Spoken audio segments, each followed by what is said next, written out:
Welcome along. It's the All Things TechIE Podcast. I have a guest in this studio here at ISE in the Fira in Barcelona for ISE 2026. I can't believe that it's taken me this long to bring him back, because if you are a loyal listener and viewer to the All Things TechIE Podcast, this is where it all began. It's been a while. Yes, please do look back and laugh at episodes number 1, 2, and 3, and then maybe where there was a bit of a cliffhanger. It's am I going to keep on doing this? Now I know Simon got busy, but this is Simon Lang. Simon and I are like brothers from different mothers. That's if anyone knows us in the AV industry, we went to college together. We ended up working together. For some reason, Simon put up with me for nearly 7 years. Yeah. How? And then at one stage, I asked him to be my best man at my wedding, and then I'm the godfather to his daughter. So that's how inseparable we are. Yes. And when we worked together in PricewaterhouseCoopers, PwC, way back when, everyone thought we were Batman and Robin, and we were telepathic, because literally we would be crossing each other in the corridor and handing each other cables and microphones and clickers and everything, and we just knew what each one of us were thinking at the time.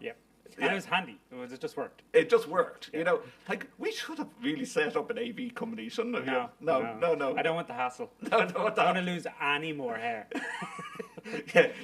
His baldness is my responsibility. Yes, and his wife would even tell you that too. Yes. And kids. Yes. That does it to us all. Simon, we're at Integrated Systems Europe ISE 2026 now. How many ISEs have you now done? This is someone asked me this earlier on, and I was like, I think this is my 4th. I think I did 2 in Amsterdam, and this is my 2nd here in Barcelona. I did 2 in Amsterdam, COVID, and then I've done 6 or 7 as well. But it's like that. We didn't go during the lockdowns or whatever. But and it's because when we were in the Rye, it was the point where it was actually starting to overflow, because we had to go outside into the freezing cold. To go to some and do you know what? It was so funny being back in the Rye there last year for IBC, and just going, okay, this is still the biggest friggin' maze that I've ever experienced. It's up and down. That's why this place is brilliant. It's this is good, right? And numeral system that actually works. When you go from hall 1, guess what number follows number 1? It's hall 2. Whereas if you're in the Rye, it's hall 1 followed by hall 12. This makes no sense, guys. Why? Right. So with that, how are you finding the show? Is it different? Is it up to the spec that you think? It's big. You still can't get your head around how big it is. Yes. I was told this morning there's an extra 2 halls coming on. That wouldn't surprise me. And there's a hall 0 that's coming on, which I don't know where this hall 0 is going to be. I spent a lot of my time in the multi-tech. Yes. And the hall 2, so I have to look at Unified Communications. Yes. And that, but I was over in the broadcast. So the company I work for, CT, are very much a broadcast-based company. So I was there today. I think that section is very small. But I think that's Simon undersells himself with his badge and his lanyard. He calls himself a sound engineer. It's I just want to tell all the listeners and viewers, I learned the trade pretty much through Simon. Yes, we went to college together, but I remember the first day, moving from IT into the AV world, and he sat me down in front of a whiteboard. It's welcome to AV. Here's your croissants. And from that day forward. Yeah, no, but that's where we have to start, don't we? Yes. College reality. I even had that, so don't worry. We're all there. We all have to start somewhere. But yes, working with CT broadcast. So broadcast is a big thing, but the broadcaster is not as big as I imagined. But I think that's because of IBC. Yes, maybe that's an area that's probably going to grow, because broadcasting and corporate are starting to merge a little bit more. There's so much merging. Because of a lot of companies are putting their own broadcasting into their own offices, or in Dublin, some of the bigger stadiums are starting to do things themselves instead of using third parties for their broadcast, because it's all online now. Yeah. There's less people watching live TV now. I think there's in Ireland there's more people going into on your phone, picking up your phone and watching your GA and all that kind of stuff, or or whatever, sports or soccer, everything's on your phone. It's now. where you can get it and what device you're going to use. Yeah. Yeah. So I think traditional TV is changing. I might say it's going, but it's changing. So so it's interesting. I think there'll be more broadcasting, which will have more of the. So we'll probably get to talk to like Elgato. I was at Stream Decks today, and some of the stuff they were showing me, because we've known about their 19U strip, which was this first time I actually physically seen one, so got to touch. But what I actually spent a lot of time with is their software, which they've developed. It was the main one was Companion. Yes. Which is like a third-party open source one. But Elgato now have their own one that works in the background, and we were actually looking at automations and workflows that you can do without even having a Stream Deck. I know I seen it at CES. I haven't been over to the Elgato booth today. Hopefully get over later on. But what I did see it at CES. Was it on the booth? The new keyboard. Yes, the keyboard Corsair. The Corsair. Corsair, of course, which is part of Elgato. So they would have. I think it replaces the numpad. Yes. What we call the numpad. Yes. On a keyboard, so you have your standard keyboard plus the. I think it's a 12 button. I think it's a 4x3 or. But the point is, as you mentioned, like yes, you have the hardware and you have your old Stream Deck. You have now the rack mountable 19 button switch, which is, and you can do many of those units together. And whichever way you want to do it, whether it be the Stream Deck or whether it be a rack mountable, but the software is there too. Yeah, that you can. Because we were looking at it from the point of view of using a networked GPIO interface. So you're using triggers from, say, a building management system or something like that, that when X happens, you can create a workflow and that's it. Happens. The workflow is actually working with like the action tabs. Like you can multi-action and yes, okay, you do need a computer behind it, or you do need a server. But like I know some of the projects you're working on, we won't mention them, but the fact is, would that be a suitable solution for? There's definitely where we were actually talking about the solution is in more the museum space. Yes. Because a part of CT in London, they do a lot of I would call the experiential stuff, and we're getting a bit more of that in Dublin as well happening. And we were talking about like a situation where you have a room and a person walks into the room. There's a sensor. And out of that, it kicks off your QLabs or Avid or something like that, and starts playing a message or playing something, and so you can use like. But the beautiful thing is, it's multi-use. It doesn't take a programmer, an AV programmer that we would commonly know as, to program this up. You can change it. Like what you're describing there, it's if there's an art piece or they're changing around the exhibition in the museum, like they can easily do a new voiceover and change it. Yeah, and there's loads of presets and loads of just things that maybe it's called profiles, where you can just develop them. And of course there's the free version that gets you the taste, and then there's paid tiered versions, of course. So depending on what you want to achieve. I think they are very user friendly on the fact that if you buy yourself a Stream Deck, they are giving you the basic license to add which the software. Which is quite good. Yeah, like they're not trying to price you out of the whole idea of using the virtual environment on the Stream Deck. And the other one I got to play with was the Stream Deck with the knobs. Yes. I like everything else. You have seen a lot more of them than I have, but it was nice. It was fun.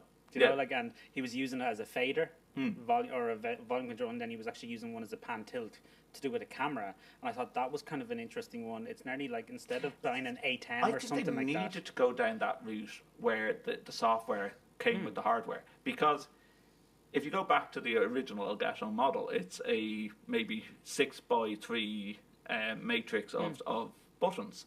Or you can get smaller 3x2. I have a 3x2. That's what I have. The fact is, okay, you might program the button, but you might forget what you have programmed, especially if you're using multitask.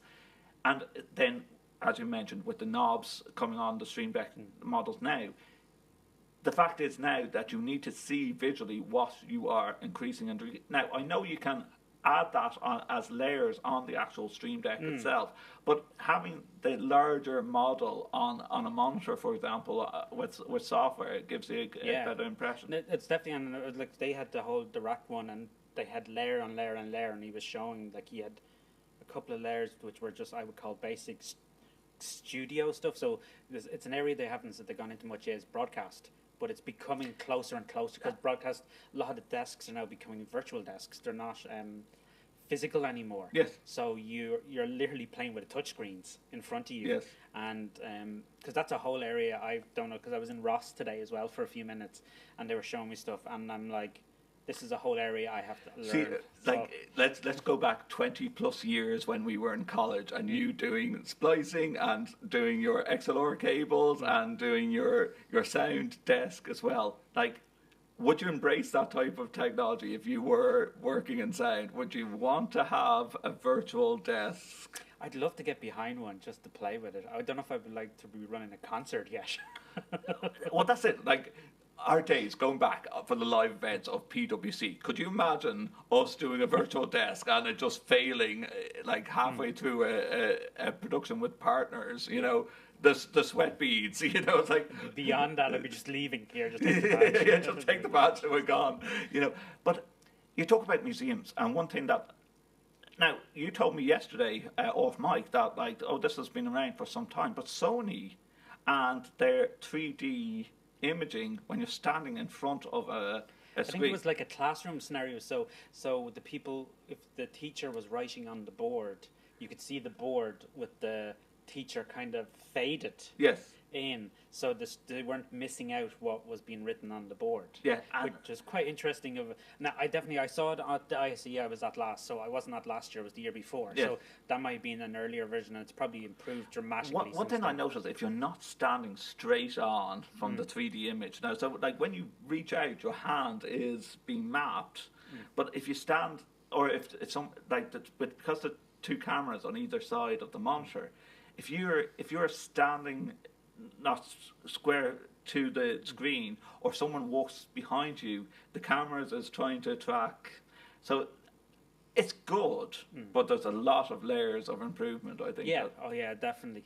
But it's great for museums. Yeah, but I think it was probably designed for education, but I think it's probably going to be used in that kind of experiential or whatever, that kind of stuff, where they're trying to get a little bit museum stuff more interactive or immersive kind of feel. Now, a couple of other products that I've seen, like literally just from in between doing these podcasts and walking between halls 2 and 3, that's as far as I've got so far with ISE. I need to get around a couple of the more adult. Logitech and their new Rally AI camera. Now, yes, it's the one. It's the big chunky one, as I call it. But like it can be hidden behind. Yes, I thought that where they had the cover, it pulls off and the camera's in the wall. Yeah, which is very interesting. I know that's the thing I know because I'm used to their rally cams, which are like the small base, which are PTZ head. Where this has it's a good chunky size base in it. So look, it's a lot bigger, but the AI, I guess I've seen the AI track, and it's actually really, really efficient, and it was able to pick out people and kind of lock on them. Apparently you can now, hopefully I'm Craig, I apologize if I get this wrong, you can, depending on using Teams or Zoom, at the moment with Teams, you can do up to 4 of those cameras. I actually don't know. I didn't actually talk to anyone about it. I just had a look through the booth and I saw them and took some pictures of them and said it would come back to them. Because Logitech, we do quite a lot of Logitech, so on their rally systems. And here's a plug for all our Irish listeners and AV Groupie members. Logitech will be doing an event in April, and we will be teaming up with them to see this, because it's only in London at the moment, and Craig says this is an exclusive. Craig said that he will have it in Cork in April, and there will be an event, so stay tuned for that. Yeah, so we're definitely going to see it in action. But I might go back to the booth and talk to someone more about it. I just took pictures of it and I saw it, but I was very impressed with the one behind the panel, and because I saw him pull off the panel and you could see it. But this is it, like embedded in the wall. It's hidden. I think sometimes when you have the end users, it's like if it's hidden and they don't know it's there, they're not going to go playing with it and messing things up. Or it can only take some people are nervous and think just cameras always watching them. the cameras is always what you But go. We have 3 in this studio right now. But they kind of, like it nearly takes away that fear. Not that there's a fear, but people are more used to cameras in meeting rooms. But if you're looking for aesthetically pleasing meeting room, I think it would be perfect. Between that and higher ed, looking at putting on the higher ed hat from where I work, and just saying, if you put that behind a screen, and it's hidden inside the wall or a fake wall, students aren't going to pull at cables. Yeah, no, definitely, because it's perfect. I've had conversations with I was in Lindy. Right. Just drop another one. And we can name drop as many. And we were just pay us some money afterwards. We were talking about this. They're really silly because they're back to our PwC days. The inserts to stop people from using USB ports and yes. But they have ones for network ports and now display ports. And we were talking about them. They said they're very popular in primary schools. Yes. Because to stop kids sticking stuff into sockets that they shouldn't be. As they do. Yes. So it was interesting. Like those little things are coming back around. They're seen as a physical security, since we're all very security conscious. But the other side is it's a physical security to stop some kid breaking some port and stuff like that. So there seems to be a big uptake in primary schools because primary schools are getting more tech enabled. Yeah, in Ireland anyway. I'm certain. Jabra have brought out, and I seen that I was aware of this release from CES. And looking forward to getting my hand on them to actually test them out, is the new Evolve 3 headset. And I know you deal with CT and deal with a lot of the financial firms, open plan spaces, but they have really come on with the Evolve 3 headset and the noise reduction. Okay. And they've taken away the boom arm on that. The one that I think we get asked a lot about if we're getting involved in that is about if you have someone who walks up to you and not having to take your headphones off, that these were incredibly comfortable enough to kind of know, there's someone talking to me, and have a conversation like we're having now. Yes.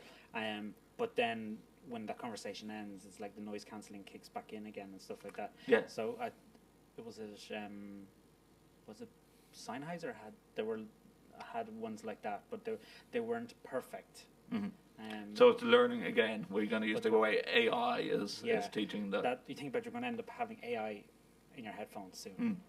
Well, another company that I seen over at CES that is actually here, and I do want to call over them. I think I might have mentioned this to you yesterday, off mic as well. Is SkyTed. I hope SkyTed or SkyTed. I still have to figure out the pronunciation of the actual company name. SKYTD. They're using a system where it literally it feels like the Shocks headsets, very silicone type of design, very light, but the AI is built in, as you were mentioning.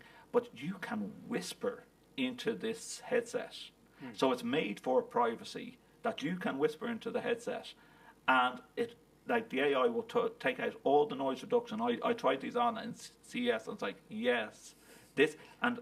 From positions that we've worked in the past with open plans, and especially in a financial firm, this is perfect. Yeah, and there's still a lot of open plan offices in Ireland, even though people aren't working people working from home who have a lot of noisy backgrounds with kids and whatever going on in the house.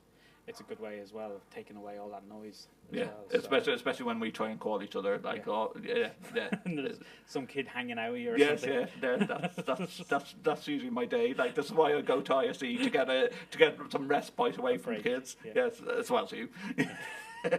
Where else have I been? Aver. I was over at Aver, and Aver have some more collaboration.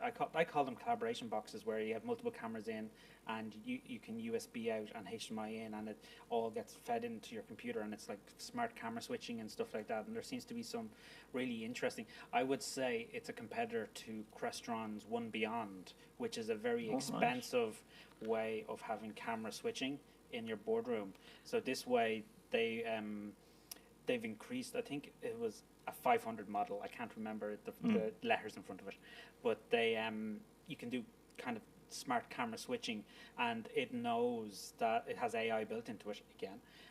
So if we were looking towards the front of the room and then someone talks here and you turn this way to look at them, the camera knows from over here, goes, I have a better angle from here, and automatically switches to that camera. So it's taken away nearly the director role or your camera operator role for boardrooms, which you don't need a camera operator, but it's using intelligence to know which angle is the best, and it's better at reading people's faces now, and so that seems to be a big part, and Aver seem to be doing, and they actually, the same box can be used in a divisible room situation, so you could actually have a couple of cameras and a setup here, and then when you join the rooms, it just treats all the cameras as sources. Right. And so there's lots of definitely areas to explore in that. I definitely think it's a product worth looking at if you're into that small kind of camera. Must call out to Aver and have a look. Look at that. WolfVision have come out with their new sign app, and one of it's smaller,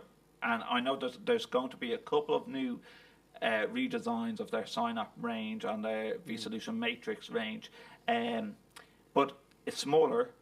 You can do the 2 screens, but instead of duplicating across the 2 screens, or in the past it's going to be left and right, the 2 outputs, you can put a grid of the 4 on both screens. So now you have 8 outputs, which is very handy. And again, I'll go back to the higher ed end of things. Very, very handy for being able to bring in 8 sources and pump them out across 2 screens. I actually have been over to it. It's the one on the list. They're actually on everything. I think they're one of the must be bigger sponsors this year, because everything you open, they're there. For even the magazines. Now I'm known for the past 2.5 years. I can admit this now because it's released. Shure have come out with a video bar, and you go, I was over at why bring out a video bar? But honestly, this has been 2.5 years in the development and the production.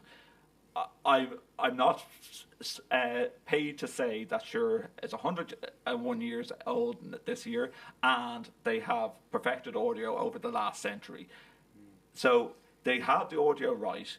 I think it was their difficulty and why they spent so long in developing this and to the stage of release is they wanted to get the picture quality right. Yeah, because there's 4 cameras in it. Yeah, and because I was talking to them today, and what was quite interesting is, so they have 2 center cameras and 2 slightly, I call wing cameras, if you want to call it that. And those wing cameras are high resolution cameras. So because I was asking, so they said 10-meter range of so it's designed to go into can go up to the large meeting room space. And the wing cameras, I'm going to call them that, are actually what they use for the further away.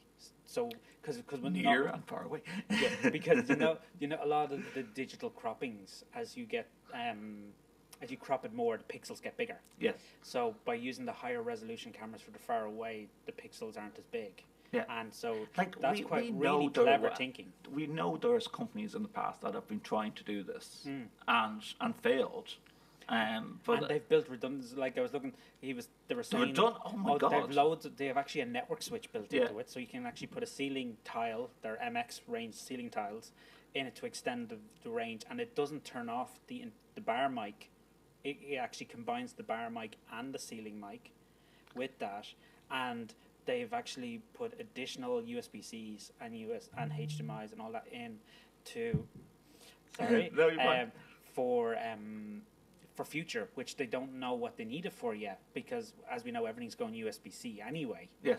So eventually HDMI and USB-A or the AB one is just going to disappear anyway eventually. Yeah, no, they really have put a lot of ports on the back of this. And a network switch. And a network switch. That provides PoE power. Yeah.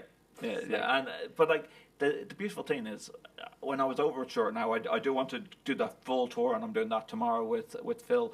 But the beautiful thing is, as you say, you have the ceiling tile. You can mix it with any of the MX range. So in other words, if you were inclined to have a multi-purpose room, you can pick up the handheld mic and you could be using that in the or the lavaliers or whatever. Yeah. And it's so they've thought about all the interconnectivity possibilities, which is quite good. They've as you say, it was 2 years in the making, so it's probably going to be a little bit expensive, I think. But I think the quality. I actually heard the list price and very, very competitively priced. Okay. Yeah. Because like as we say, the market is saturated with bars. Yeah. That's the problem. Yeah. But like the fact is they are integrating with all their system, and you know what, as Now, I know you design more rooms than me, a lot more rooms than me, and with CT, but that's what you have to come up with when you have environments like education. And it's like, we don't want to throw out this camera. We don't want to throw out this microphone system. How are we going to integrate the whole lot? And we don't want to pay for a programmer as well as an integrator. It's all there with Shure, you know, and they have their, like, once you buy the product, like, it has there's future proofing in it as well, and it's also all connected to their cloud. So you can get all the firmware updates and all the security stuff and everything that goes with any of the other Shure products. So I think it's a very good one for market and for those boardrooms. And it looks classy. Yeah. It does actually look, I think you could get away with it on a high-end boardroom. Now, what we're on the UC ends of things, and we have been talking a lot about cameras and sound, right? But Nureva, like, they have been, again, perfecting this microphone mist technology with their bars. You know, it's the fact of, like, when there is spaces that are really crazy, like AV's worst nightmare is the architect that built these buildings, where you just go, what are you thinking? Where am I going to put the screen, and how am I going to get sound and voice lift into this room? And why do I have solid surfaces all over the place with a nice shiny boardroom table, and the ceiling being really high, or the ceiling is hard as well? It's like, and you wonder why you have an echo chamber. So have you been over to Nureva to see the? No, but I am aware of it, and we've used it in some very tricky environments. How about that?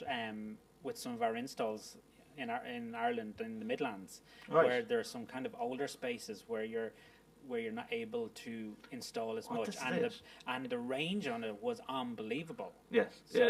So I haven't been over to the stand to see if what's improved. I haven't been over yet, but I've been told by Rob and the team there that it is really, like, they've been once again fine tuning the audio. They did do a couple of examples during the week, and in the previous podcast talking with Dave Danto, yes, they've gone out to hotels, but, like, they've gone out to hotels which have really good acoustics. You need to put it in a horrible place. A horrible place. I don't know if it's a horrible place in the Fira that we can find, but, like, you need to find one of these rooms where it's really difficult. Now, with ISE, two trade shows back to back, it's confusing me. With ISE, some of the new stuff at the Fira, like we talked about, that it's expanding, right? But they have, once again, the invisible LEDs on the front of the South Hall again. I've heard there's a few brands this year with those, and they're really there's a lot of talk about them. Now, a lot of talk in my circle, because we're big LED people, and there's more and more requirement for this kind of more transparent LED or hidden LED that it's not there, or you see it in lots of clips of China places, Japan, and all those places where they have the skyscrapers all lit up with them at night and like that. Like, Ireland isn't there yet, but there's some places and there's times, especially in museum-y kind of environments. We used to call it the glass house of Spencer Dock at PwC. I can see in the future that this is going to happen. Whether it's going to cause crashes of people, like, driving into the Liffey while watching LED lights going down the side of a building, or could you imagine on the front of the convention centre? Yeah, and I think I've heard loads of suppliers wanting to do that. I think maybe that's the approach. I think a manufacturer probably needs to approach them and go, would you showcase our product on the front of your building for a certain amount of time? I think we're addressing something that, like, is the elephant in the room. Like, budgets have gone tighter. Yes. And I'm sure you're experiencing that. I think everyone, it's the same everywhere. Everyone's looking at the bottom line at the moment, in terms of not just the people providing the service of integration, it's the customers as well. And I think coming to ISE like this, you can see that it doesn't have to be one model or product or manufacturer. But it's as a technician walking around, I'm not really caring about price, but it's still in the back of my mind, because if I was walking around with a salesperson, the salesperson would be going, bottom line, what's the figure? What's it going to cost me? The other big one is we're finding is trying to find suppliers that are not UK based because of Brexit. Yes. And Okay. or what's happening is they're UK based as their headquarters, which I've heard a few people say it's quite funny that where the European headquarters is in England, which UK is in the physical Europe. Yes, but but when we're trying to save money here, guys, and our enjoyment being Irish of like just going as a European straight to the passport line and just going beep, see you now, bye now. Yeah, and so there's a lot of manufacturers importing or exporting from like Holland and Belgium and places like that. So we're kind of getting around that. And this is like politics come into play without making this a political podcast. That was too many P's in one sentence. But with that, it is affecting the AV industry, and I say that you do really have to look at these manufacturers. Go, where are you based? Where and I think it's a question we always. It's becoming more and more. We're being asked between where are you shipping, because we have to deal with all that import export. But the other big thing we're being asked is sustainability and about the products that we're using, because companies are using this to counter their sustainability policy that we're saying. We've bought like Logitech do a lot of their products is made from reusable plastics, and stuff like that, and so companies are asking for that kind of sustainability certificate. Well, you're sort of half answering my question. Are a lot of your clients looking for the sustainability? Yeah, before, I think on tenders it was one of those little nice tick box exercises, where now it's actually getting a higher percentage of your tender points. That you have, it's not just sustainability as in the products, but actually you're running your company's sustainability, and you have an environmental policy, and that you're recycling, and that you're disposing of all old hardware, or are you reuse or recycle? It's reuse. So for example, if we have an old screen, are we offering it, say, to an area that is disadvantaged? Like the warranty might be expired, but there's another 5 years on that TV. But there's a youth centre or there's a community centre that needs a screen for teaching kids after school that you can, and loads of companies are looking into that. Where can we kind of upcycle or whatever some of our products? Yes, and it's so important. And yes, they take it on going, there's no warranty. But the other side is you could pick a model of lots of brands we see here, and you could get another 5-10 years out of it. Like my TV's now 10 years old, and it's still going. So, touch wood. But you know, like I know TVs don't last as long as they used to, but there's definitely ways that companies are now looking at trying to move on products, because they want to keep moving on, and because they no longer want HD, they want 4K or whatever. So there was a couple of companies that I've realised while you're talking about 1080p and 4K. Some companies, and I won't name which company, brought out a 1080p camera, and you're like, is it a bit of a pushback, or is there a lot more?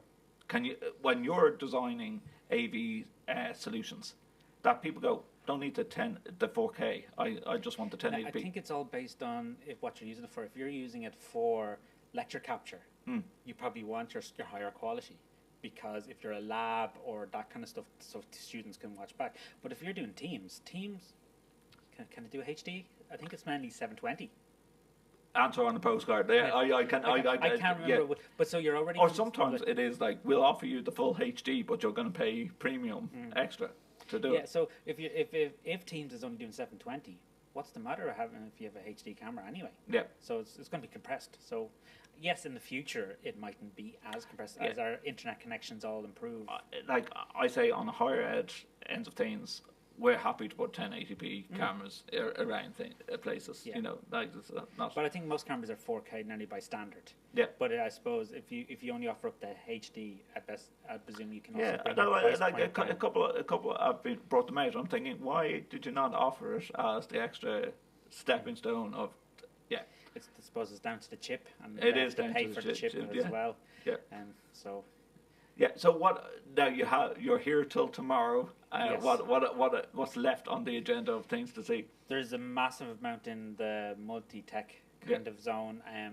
I've been trying to look around some of the peripheral ones. There's a lot of far Asian countries, like companies from like China and Japan and Taiwan and stuff like that, sometimes have slightly interesting products. I always say you have to go to the corner booths at ISE and find what's there. Yeah, and just kind of have a route around and see what there's some ideas and stuff like that. Some of my colleagues will be in here very much for the LED and all that stuff, where I'm kind of trying to find more the normal day-to-day installation stuff. And like I was at Blue Stream and they have some interesting products. I was at Lindy, as I mentioned, they have some more interesting. There's a lot more Dante products, I feel, on little adapters, like the ones where Audinate were kind of ruling the market are now. It's now got very much a commodity, and just so. Yeah, so I've quite a few of those kind of ones. I've nearly forgotten. I have basically Hall 3 I haven't really touched at all. Right. Bar a few bits and pieces. So I think that's probably the rest of my today. And then we have a few meetings later to do with some projects coming up. And things like that. I was on Williams AV. That was an interesting one today. And they're Auracast, which is a new thing. That's that thing that's coming out. That's Bluetooth that's coming out. But I think it feels like it's still very slow getting introduced into the market. I think it'd be brilliant for colleges and stuff. But I think the hinge point is Apple. Right. Apple have not taken this on. If Apple take this on, I think it'll explode. Yeah. Because there'll be no longer these loop systems in classrooms. The sad thing is, like, we don't know the answer, but like, could Apple be trying to design their own type of Auracast, and is it going to become like the DVD and the Betamax, or VHS and Betamax? Yeah, or something like that. But I hope they just take on because from a school point of view, it would be very handy. Like one transmitter could do 2 classrooms. Yeah. And it'd be a very easy rollout. And all it does is take a Dante feed. Yeah. In the case of the ones in Williams AV, which is quite interesting. But they still had the ones that were broadcast over FM or broadcast over your network, and they're kind of, because accessibility is becoming a bigger part of education. This is it. Now. But it's not just accessibility in the sense of hearing assist. It's also accessibility in diverse. Yeah. People who are struggling to be in a classroom, they might prefer to put on a set of headphones like this and still hear and be part of the class. Well, and as I mentioned, some of the headphones that I was trying on there earlier, you feel like you're not even wearing them. You could easily walk off the booth with them on, probably get rugby tackled. But with that in mind, right, and going back to, you were talking about sustainability and a tick the box exercise, and we'll end on this. Accessibility. Do you feel like when you get in tenders, is it part of the tender process, or is it still very tick the box? We'll leave that down there at the bottom. I actually think it depends on the company. Like, I think if it's government related, I think there's more awareness of it, because I think as a government, a lot of the government have to be, because if they're dealing with the general public, where I think corporate and all those kind of ones, not as much, unless they're already dealing with it. Like, we have some where they already have people who are in wheelchairs. Yeah. So they're already thinking about, if they're getting the stand and sitting desks, do they drop down to an accessible height for a wheelchair person? But I don't, as a whole, I wouldn't say it comes up a lot. I think it's definitely specific to the culture of the companies that are tendering, or just who are in the market already. And that's the sad thing, like, sustainability, a bit more the legalities behind it. We don't have the same type of push that America would have with their disability acts to say this has to be put in place. I think there's so much publicity in the Irish media at the moment about the sustainability for 2030. I think it is, isn't that right? And of course, carbon neutral and stuff like that. And of course, we're going to have the European Parliament now next year. This year. From June to December this year. So there'll be a big EU push on that. Yeah. And there's going to be a big focus, and Ireland being the green country, we're always trying to push that. But the thing is, I don't think we're ever a leader in. No. But at least we're trying. But there's loads of things in Ireland we still haven't got right, like cars and all that kind of thing as well. But we're getting there. But from our point of view, our industry, the companies we're working with and like the brands, they're trying to make their products out of recycled plastics, which I think is just at least we're heading in the right direction. We're going to leave it there because I'm sure we're nearly running over time. We always feel like myself and Simon, once we get together, like that type of end of things, we could talk all day on tech to the stage where our wives have left us at this point. Thank you for joining me, Simon, at ISE at the Fira for ISE 2026. Where can people find you if people want to follow you? Do people want to follow you? No, I'm on LinkedIn. Yes. That's mainly where I am at the moment. It's LinkedIn. And enjoy the rest of the show. Yeah, thank you very much.